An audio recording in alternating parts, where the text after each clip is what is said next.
అందరికీ నమస్కారాలండి. మన మానవ జాతిలో మానవులంతా సమానులే అని అంటుంటారు కదా.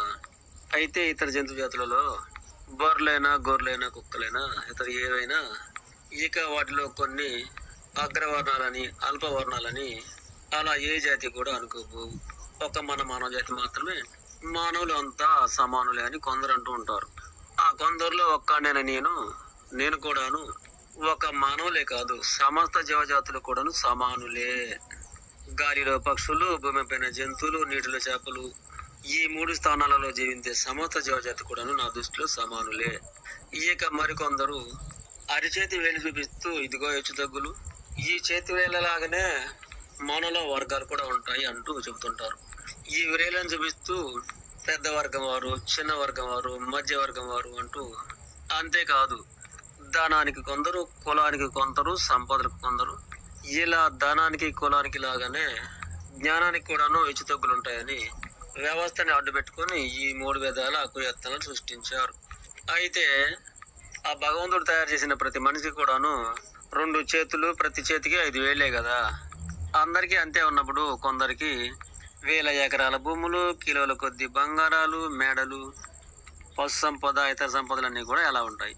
వారి ఆ 2 చేతులతోనే సంపాదించుకున్నారా? ప్రజల అందరి చేతుల సంపద కూడాను ఆ విధంగా వారు దోచుకొని ఆ విధంగా ధనానికి పెద్దలము అంటూ చెప్తుంటారు. ఇది చరిత్ర చెప్తున్న నిజమే.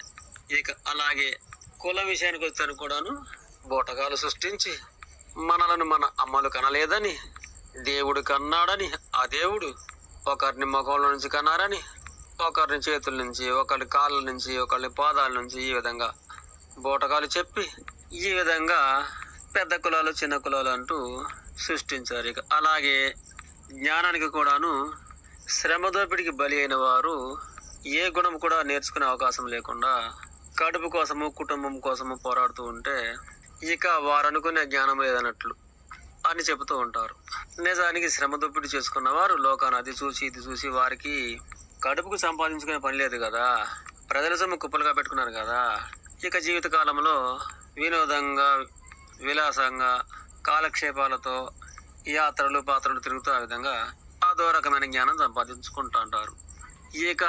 ఈ బీదవారు కుటుంబ పోషణకే పడరాని కథలు పడుతూ, చేయరాని చాకిలు చేస్తూ, ఎండ వాన చలి అనకుండా రాత్రి అనక పగలనక, ఉప్పుడి అనక ఉపాసాలనక సాధ్యం కాని పనులతో పోరాడుతూ, మోయలేని బరువులు మోస్తూ, ప్రమాదాల అంచుల వరకు కూడా పోయి వస్తూ, ఆకలి అనారోగ్యాలు ఆవరించి ఉన్నా కూడా అయినా సరే శారీరక శ్రమ తప్పకపోవడం వల్ల కలవరాని వారిని కలిసి, అడగరాని వారిని అడుగుతూ, చేయరాని పనులు చేస్తూ, పగవారిని కూడా పలకరించే ప్రయత్నంగా వ్యవస్థ అనేది ఇటు వారిని ఈ స్థితికి తీసుకొచ్చినది కనుక ఇది జ్ఞానమా అజ్ఞానమా? నిజానికి ఇటువారు పలక, బల్బం, పెన్ను, పుస్తకం పట్టలేదు కనుక ఇటు వారిని అజ్ఞానులు అంటూ, ఆ విధంగా పలక, బల్బం పట్టిన వారు వీరిని అజ్ఞానులు అనుకుంటారు. కానీ పలక, బల్బం, పెన్ను, కాగితం అనేది మనము సృష్టించుకున్న నాగరికతలో జ్ఞాన మార్గాలు అని అనుకుంటాము.